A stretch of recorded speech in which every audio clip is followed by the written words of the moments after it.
Tämänkertainen käsittely jatkaa aiempaa teemaa, jossa käymme systemaattisesti läpi kohta kohdalta tarkemmin käsitellyt 3 kohtaa, joista ensimmäinen käsitteli tekoja kategorioiden tasolla, jotka pyrkivät ratkaisemaan kohtaamisen sinällään.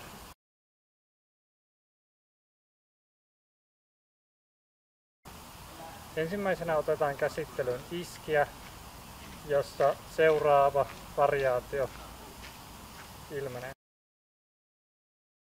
Joo, eli jos puhutaan noista iskijän akteista tai toiminnoista, niin ehkä voidaan hahmottaa sitä semmoisten niin kuin ykköslyöntien kautta. Eli tarkoittaa tilanteita, joissa se mun ensimmäinen ajatus, se mun hyökkäysajatus toteutuu, onnistuu. Se voi olla joku ykköspisto tai jonkinlainen monimutkaisempikin tekniikka.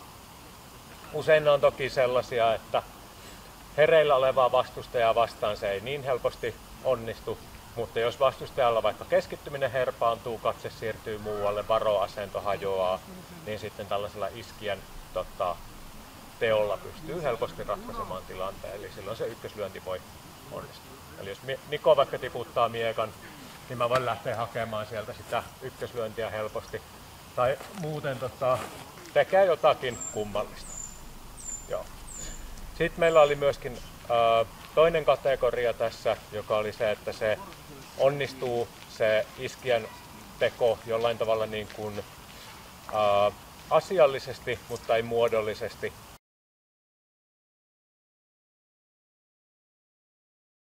Mutta ehkä se tavoite toteutuu. Tilanne voisi olla vaikka sellainen, että mä lähden lyömään Nikoa tuosta päähän, mutta en yltä sinne. Niko pelaa jollain tavalla itsensä ulos siitä, mutta sitten mä jatkan sitä tekniikkaa, osun jonnekin rintaan tai muualle. Eli että se alkuperäinen ajatus siinä ei tapahdu. Samoin boffauksessa yleensä tapahtuu sellaisia tilanteita, että saattaa olla vaikka niin, että lyönti torjutaan, mutta sitten miekat käyttäytyy niin kuin käyttäytyy, ja mun miekka saattaa karata vaikka tonne Nikon jalkaan tai jonnekin muualle. Eli ikään kuin saa sieltä jonkinlaisen semmoisen boffauksellisen pikavoiton, jota ei varsinaisesti lähtenytkään hakemaan. Joo. Ja toinen variaatio tähän samaan piiriin, eli siihen, että se ajatuksen niin kuin kohde onnistuu, mutta se teon luonne ikään kuin epäonnistuu, olisi tilanne, jossa mä lähden lyömään Eetua rintakehään ja lyönti päätyy osumaan Eetua rintakehään, mutta se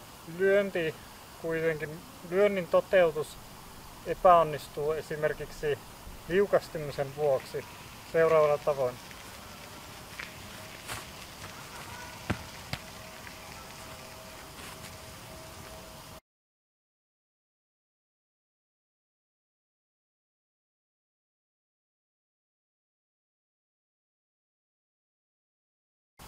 Ja kolmas kohta, teko ei onnistu. Ja seurauksena voi olla 2 asiaa, uudelleen orientoituminen tai reaktio tai muu vastaus.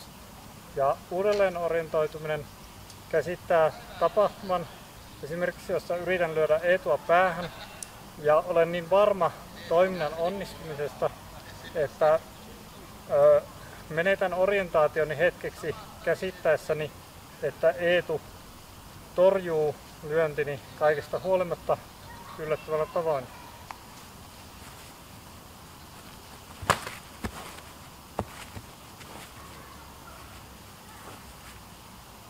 Jep. Eli tuossa orientaatiossa tavallaan joutuu miettimään uudelleen sen, että millä tavalla lähtee siihen tilanteeseen, kun taas sitten se reaktio on semmoinen ehkä puhtaan refleksiivisempi tapa suhtautua siihen epäonnistumiseen tai vastustajan torjuntaan. Eli jos mä lähden lyömään Nikoa, niin sitten mä lähden kääntämään sen torjunnan jälkeen tai torjunnasta. Se torjunta saattaa herättää vaikka musta uuden ajatuksen ja sitten mä lähden kääntämään siihen kakkoskeen. Eli tuossa on esimerkki reaktiosta. Ja se reaktio voi tapahtua jo ennen kuin se torjunta edes tapahtuu, eli vaikka reaktiona siihen Nikon miekan liikkeeseen. Eli että mä vaihdan ikään kuin lennosta sitä toimintaa reaktiona vastustajan tekemiseen.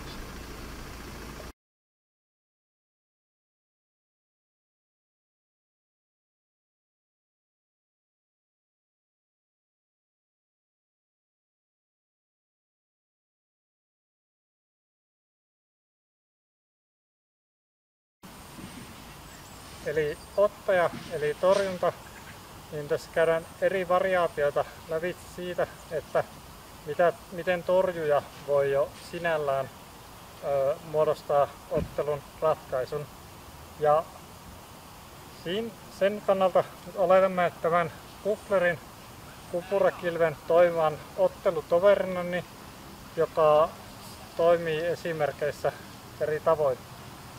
Eli ensimmäisessä variaatiossa, jossa torjunta sinällään jo ratkaisee ottelun, Eetu tavoittelee oikeaa olkapäätäni ja torjun sen sillä tavalla, joka avaa vieressä olevallani toverille paikan lyödä Eetua sillä välillä. Eli torjuntani toimii ratkaisevana elementtinä tässä asetelmassa. Vastaavasti olisin voinut houkutella Eetun lyömään itseni ja sitten torjua ja silloin avata paikan ottelutoverilleni. Eli tässä on yksi vaihtoehto torjunnan ottelun ratkaisemiseen. Joo, kyllä. Samoin sitten niin kuin meillä ehkä boffauksen lajinomaisena piirteenä on sellainen, että niistä torjunnoista voi saada monenlaisia semmoisia yllätysvoittoja. Eli vaikka mulla ei olisi ajatustakaan lyödä Nikoa, Niko lyö mua ja mä teen torjunnan. Ja sitten mun torjunta osuu tonne Nikoa sormille hipaisuomaisena.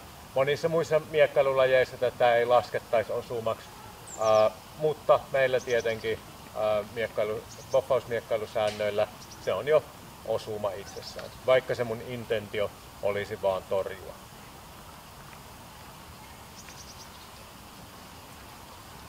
Okei, ja vastaavasti seuraavassa kohdassa, jossa asetelma onnistuu muodollisesti, mutta ei asiallisesti, olisi edelleen sen kaltainen tilanne, jossa olen onnistunut houkuttelemaan Eetun lyömään kohti oikeaa olkapäätäni ja torjun menestykkäästi avaten linjan edelleen ottelutoverilleni, mutta hän ei tajua tätä asetelmaa eikä alkuperäistä intentiotani ja sitä myöten onnistun rakentamaan tämän muodollisen asetelman, mutta siitä huolimatta ottelu ei ratkea siihen toivomalle tavoin. Esimerkki muodollisesta onnistumisesta, joka ei ehkä ole se asiallinen onnistuminen, voi olla sellainen, että varsinkin kilpimiekalla tulee paljon sellaisia tilanteita, joissa varoasento saattaa olla tämmöinen, että mulla on nämä rensselit tässä peräkkäin ja mä lähden torjumaan Nikon lyöntiä kilvellä. Kilpitorjunta jotenkin epäonnistuu, Nikon lyönti tulee läpi, mutta mun miekka pelastaa mut, vaikka se ei ollut se alkuperäinen tehtävä tai mun ajatus ei ollut edes torjua sillä miekalla. Mutta se miekka on siellä pelastamassa mut siinä tilanteessa. Eli se muoto ei ole se, mitä mä ajattelin, mutta asiallinen onnistuminen siinä torjunnassa tapahtuu. Tämä ei toki tilannetta ratkaise, mutta tämä saattaa johtaa esimerkiksi siihen, että sama, minkä aiemmin mainitsin, eli se, että se torjunta jotenkin päätyy Nikon käteen. Jos Niko lähtee vaikka työntämään tuosta läpi omaa iskua pidemmälle, niin mä saatan saada tällaisen boffauksellisen pikavoiton tässä. Joo. Kyllä. Ja viimeinen kohta, jossa toimi ei onnistu muodollisesti eikä asiallisesti, olisi tilanne ottelutoverini huomioiden, jossa yritän vetää puoleeni Eetun lyönnin, enkä saa sitä edes torjuttua, ja ottelutoverini ei saa samalla edes lyötyä Eetua. Eli tässä niin kaikki menee pieleen niin sanotusti. Kyllä. Joskus kaikki menee pieleen.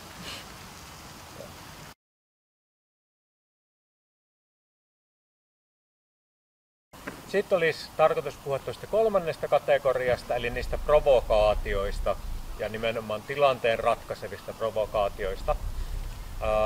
Ja ensimmäisenä siis sellaiset provokaatiot, jotka ratkaisee kohtaamisen itsessään. Me todella erilainen asia kuin historiallisesti joissain miekkailullisissa tilanteissa. Historiassa tai siis tosi tilanteissa terävillä miekoilla se aito kuoleman pelko on läsnä, joten se, että vetäisee jo miekan esiin ja uhkaa sillä kaveria, niin se voi johtaa siihen, että tilanne ratkeaa. Mutta meillä kun on pehmustetut aseet, niin provokaatio itsessään harvemmin ratkaisee peliä. Kuitenkin tällaisia tilanteita on sitten laajemmin taistelukentällä liittyen vaikkapa aselajikohtaisiin match-uppeihin, eli voi olla vaikka, että jousen tuleminen paikalle ja uhkaaminen voi johtaa siihen, että vastustajan keihäät pakittelee pois tilanteesta tai saattaa vaihtaa kokonaan linjan toiseen kohtaan, jolloin sitten niin kuin sen provokaation, jousipaineen ja uhan kautta saadaan ratkaistua tilanteita.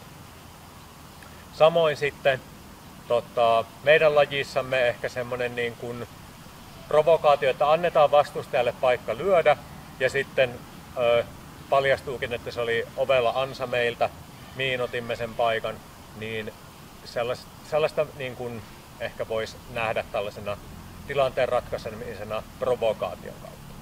Eli jos mä tarjoan Nikolle vaikka tuolta olkapäistä osumapaikkaa ja sitten nostan ikään kuin vaan miekan miinaksi tai tämmöiseksi ansaksi, niin siinä ratkaistaan tilanne tuon provokaation kautta. Eli sitten katsotaan näistä provokaatioista, että mitä tarkoittaa, että se provokaatio onnistuu muodollisesti, mutta ei asiallisesti. Eli sovelletaan sitä samaa ideaa kuin aiemminkin, eli että meillä on jonkinlainen intentio sillä meidän provokaatiolla, mutta se ei toteudukaan sellaisena kuin me ajatellaan. Eli esimerkkinä vaikka tuosta aiemmasta variaatio, eli jos meillä oli ajatus siitä, että mä tarjoan sitä olkapäätä ja sitten miinotan sen paikan, eli saan ikään kuin Nikon lyömään tonne mun miekkaan. Tämä oli se mun intentio, mutta sitten se ei toteutuiskaan, mutta johtaisi jollain muulla tavalla mulle edulliseen tilanteeseen. Voisi olla vaikka, että Niko liukastuu tuossa hyökätessään. Et mun miekka ei osu, mutta Niko joutuu tuolla tavalla ikään kuin heikompaan asemaan. Joo, kyllä. Ja sitten se viimeinen variaatio on se, että se provokaatio ei niinku onnistu lainkaan. Eli se käytännössä voi tarkoittaa tilannetta, että jos provokaatio yrittää houkutella Eetun etenemään johonkin asetelmaan, joka olisi kestämätön Eetun kannalta, että hän joko kaatuu sen etenemisen seurauksena tai muuta, niin Eetu ei niin kuin huomaa sitä, niin kuin edes sitä mahdollisuutta siihen, että hänellä olisi hyvä tilaisuus niin kuin seurata ja sitä kautta hakea se ratkaisu. Tai sitten Eetu nimenomaisesti huomaa sen provokaation provokaatioksi ja sen takia ei niin kuin mene mukaan siihen liikejatkumoon tavallaan, mikä siitä muodostuisi tälleen houkutellulla tavoin. Ja provokaatioiden niin kuin tämmöisen epämääräisen ja avoimen luonteen vuoksi, niin nämä käytännössä ne variaatiot voivat olla todella moninaisia ja sitten se epäonnistumiset voivat olla todella moninaisia. Eli jos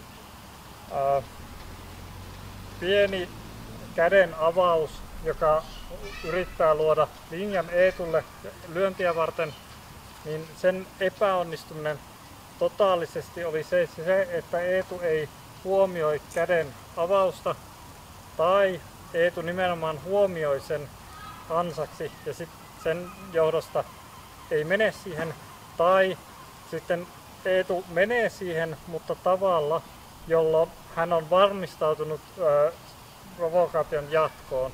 Eli Eetu vaikka tekee terällä vaihdon puolelta toiselle,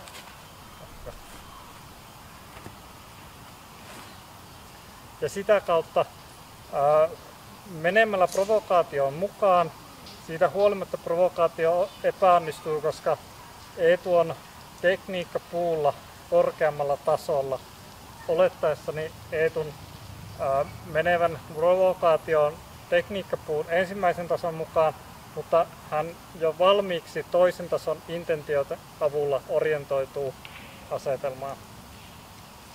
Eli tässä on käyty lävitse iskijän, ottajan ja provokaation eri variaatioita, jotka sinällään jo alkuperäisenä intentiona pyrkivät ratkaisemaan kohtaamisen.